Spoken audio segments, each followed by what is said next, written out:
जय शिवराय मित्रांनो. धोका महाराष्ट्रातून जातो आहे, पण काही जिल्ह्यांना उद्यासुद्धा परवासुद्धा ढगाळलेली परिस्थिती राहते.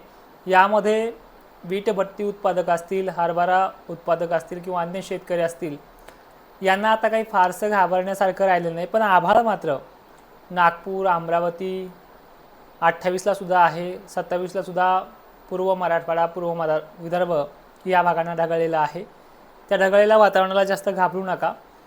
चक्क एक आठवड्याची विश्रांती मिळते. पुढे चालून धुलीवंदनाच्या नंतर 4 आणि 6ला परत खराब वातावरण होते. त्यामध्ये मोठी ताकद मॉडेलनुसार दिसत नाही आहे. 1-2 ठिकाणचा अपवाद आहे, तोही व्हिडिओमध्ये समजून सांगूयात. आजच्या या व्हिडिओमध्ये आपण बऱ्याच शेतकऱ्यांचा कांदा, हळद उकडायची आहे या संदर्भात आपण लाईव्ह मात्र फेसबुकला, इन्स्टाला दोन्हीला सोबतच रात्री 8 वाजता घेण्याचा विचार करतोय. तुम्ही वेळ सांगा. ज्या शेतकऱ्यांनी हळद काढणीला सुरुवात केली त्यांनी उद्यापासून हळद उकळू शकता. मराठवाडा असेल, विदर्भ असेल. ऊन खूप आहे त्यामुळे फायदा आपलासुद्धा आहे, पण अति उन्हामुळं सुद्धा काही नुकसान होत असते, हे तुम्हालाही माहिती आहे. 5 मार्चला आपला मान्सून 2026ची टक्केवारी सांगणारा व्हिडिओ येतोय. तो व्हिडिओ आपल्याला ॲप्लिकेशनवरती पाहायचा आहे. ॲप्लिकेशन प्ले स्टोअरला उपलब्ध आहे. तोडकर हवामान अंदाज सर्च करा. 34 MBचं आपलं ॲप्लिकेशन येईल. माझा फेटा घातलेला लोगो तिथे तुम्हाला पाहायला मिळेल आणि ते ॲप्लिकेशन डाउनलोड करायला तुम्हाला मिळेल. तिथे आपण तो व्हिडिओ देणार आहोत. ॲप्लिकेशनला कोण येतं आहे, कोण जातं आहे, कोण उघडून पाहतं आहे, ही सगळी माहिती मला मिळते आहे. त्यामुळे त्याचे स्क्रीनशॉट देखील आपण 5 मार्चनंतर बाहेर काढणार आहोत. कोण कोण आपल्या विशेष लोक, आपण सगळ्यांचेच नाही काढणार, ठीक आहे. आता बघा एक एक तारीख कशी जाईल. उद्याच्या 27 तारखेला अकोला, नागपूर, नांदेड पट्टा, मराठवाड्यात काही ठिकाणी ढगाळलेली परिस्थिती आहे, पावसाची शक्यता नाही आहे. 28ला अकोला, अमरावतीच, नागपूर, चंद्रपूर, गोंदिया, वर्धा, भंडारा, हिंगणघाट 27लाही आहे आणि 28लाही ढगाळलेली परिस्थिती आहे. नांदेडमध्ये पावसाची शक्यता नसल्यास जमा आहे, काळजी करण्यासारखं काही नाही. वारे आता पश्चिमेकडनं पूर्वेकडे वाहतील. WDचे चान्सेसही सध्या नाही आहेत. 2 तारखेला सुद्धा वातावरण क्लिअर आहे. 3 तारखेला सुद्धा वातावरण दक्षिण भागात कोल्हापूर, सोलापूरला ढगाळ असेल, खराब होईल थोडं, पण पावसाची शक्यता नाही आहे. वारे परत 3 तारखेला उत्तरेकडनं काही भागांमध्ये सोलापूरसारख्या, लातूरसारख्या ठिकाणी पूर्वेकडनं वाहतील. पावसाची शक्यता नाही आहे. आणि 5ला आणि 6ला ढगाळलेली परिस्थिती होईल अतिउष्णतेमुळे.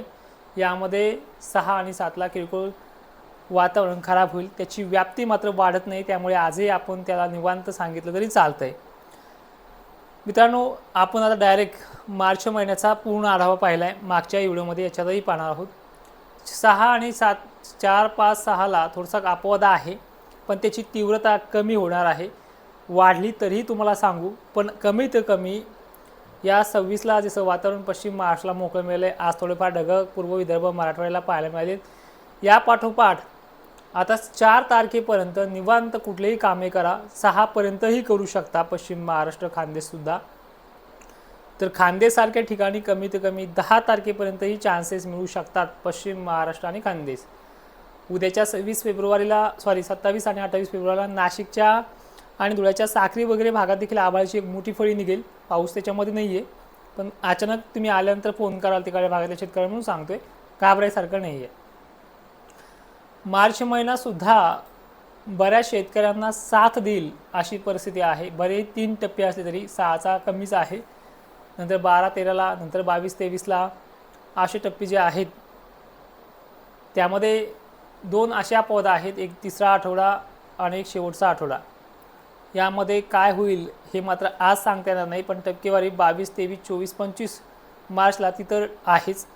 आणि 14-15च्या दरम्यानसुद्धा एक बग येणार आहे, वातावरणाचा एक परिणाम होणार आहे. अतिउष्णता ही सुद्धा ह्या पहिल्या आठवड्यात वाढणार आहे. धोके मात्र 2 आठवडे दिसतच नाहीत मॉडेलनुसार, त्यामुळे चिंता करण्यासारखं काही नाही आहे. पण आता त्या वातावरणाची गॅरंटी टाईप सांगायचं म्हटलं तुम्हाला 5 मार्चपर्यंत धोके नाही आहेत. हरभरे, गहू काढून घेऊ शकता. आता बोलूयात एप्रिलबद्दल. मित्रांनो, एप्रिल महिना काही भागांमध्ये रेकॉर्ड ब्रेक अवकाळी होऊ शकतो. 2023ची प्रचिती पाहायला मिळू शकते आणि WDचं वातावरण आहे.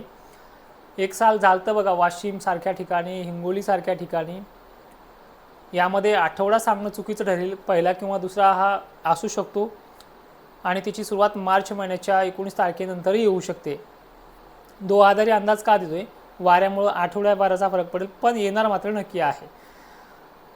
कांदा उत्पादक शेतकऱ्यांना किंवा त्या टायमिंगला हळद उत्पादक शेतकऱ्यांना लाईव्हमध्ये सांगण्यात येईल की बाबा आठवड्याभर तुम्हाला चान्सेस आहे, त्या आठवड्यामध्ये कामे करून घ्या, त्या आठवड्यामध्ये तुम्हाला जेवढं करता येईल तेवढं करा. आणि एक मात्र नक्की आहे, मार्च महिन्यातल्या उन्हामुळं हे जे काय ऊन पडणार आहे, आता चालूसुद्धा आहे, मार्च महिन्यातल्या तर 4 तारखेला म्हणजे धुलीवंदनाच्या आसपास दिवशीच हे ऊन आणखीन वाढणार आहे. जे आता वाढले त्याच्यापेक्षाही जास्त वाढणार आहे. यावेळेसुद्धा हळद उकडायला सुरुवात केली, आता उद्यापासून काही जणांची चालू आहे काढणं, तरी ते फायदेशीर ठरेल. उकडून मार्केटलाही नेता येईल, इतकं ऊन कडक आहे, वाळून पण फास्ट. ज्या हळदीला 15 दिवस लागतील त्या हळदीला या उन्हामुळे 10 दिवसाच्या आतमध्ये ती कडक होऊ शकते, अशा पद्धतीचं वातावरण देखील आहे. आणि यंदाचा उन्हाळा कडक राहणार आहे. आणि एक मात्र खात्रीशीर सांगतो, आता बदलायला लागले अंदाज बऱ्याच जणांचे सुद्धा, आपल्याला नावं नाही यायची, IOD असेल, MG असेल, यंदाचा पावसाळा साथ देईल अशी माहिती ज्यावेळेस मी रिपोर्ट 5 मार्चला काढत असतो त्या अगोदरसुद्धा आठवड्यापासूनच तयारी लागत असतो, जे आता लागतोय मी सध्या. याच्यामध्ये निकष असा येतोय की पावसाळा मान्सून नाही आहे, जो जून जुलै, हे तुम्हालाही माहिती आहे, जून जुलै आणि ऑगस्टच्या आसपास वातावरण पाऊस हा वाऱ्यावरती, शितोड्यावरती, विशेष करून पश्चिम महाराष्ट्र, खानदेश आणि आता तर मराठवाडा, अर्धा मराठवाडा आणि विदर्भही धरतोय, यामध्ये हा पाऊस कमी राहतो, बारीक केसापाणी धारा राहतात, अशा गोष्टी होत आहेत. पण ह्या वर्षीसुद्धा आता रिपोर्ट येईल तेव्हा रिपोर्ट येईल, पण शब्द आता देतोय, मला महाराष्ट्राच्या 60 ते 70% विहिरी रिटर्न मान्सूनमध्ये पाहायला मिळणार आहेत. अजून एक अपवाद तर असा आहे, ढगफुटीसारखा पाऊस देखील साध्या IODमुळे होऊ शकतो. मान्सून अल निनो काय काम करतो, ला निना काय काम करतो, ह्या गोष्टी तुम्हाला 5 मार्चच्या रिपोर्टमध्ये ऐकायला मिळतील, ज्या कुठेच ऐकायला नाही मिळाल्या. आजही सांगू वाटतात, ह्या परिस्थिती अशी आहे. पण मी एवढं सांगेन की जे महाराष्ट्रातले तळे आहेत हे भरतील चांगल्या पद्धतीने, त्याची टक्केवारीसुद्धा तुम्हाला सांगेल मी त्यावेळेस. मान्सूनचं खरं भाकीत उन्हाळा अर्धा झाल्यानंतर समजतं आणि त्याची वेटिंग आपण आज अवघ्या आठवड्याभरावरती येते आहे. आठवड्या बनण्यापेक्षा आता अवघे काही मोजकेच दिवस राहिलेत, ह्या दिवसामध्ये तुम्हाला ते कळून जाईल. पण मित्रांनो, एवढं खात्रीशीर सांगेल, मान्सून हा सुद्धा कामापुरता का होईना आहे, अतिही नाही आहे आणि कमी तर नाहीच. दुष्काळ तर मी मानतच नाही आहे. दुष्काळ केव्हा म्हणायचं? ज्यावेळेस महाराष्ट्रामधल्या कमीत कमी 40 ते 45% शेतकऱ्यांना, गावखेड्यांना पाणी टंचाईचं संकट येईल, अशा वातावरणाला आपण दुष्काळ म्हणू शकतो. परतीच्या मान्सूनपर्यंत आपण लोकांची टोमणेही सहन करणार आहे, कारण की पहिल्यांदा सूट परिस्थिती दुष्काळासारखीच वाटणार आहे. ह्या वर्षीही वाटत होती, पण ओला दुष्काळ कसा झाला आहे तुम्हालाही माहिती आहे. जे आपले अंदाज पाहतात ते कुठून पाहतात हे देखील कमेंटमध्ये करा. सविस्तर माहिती आपण आता लाईव्हमध्येही घेऊयात. जय शिवराय, धन्यवाद.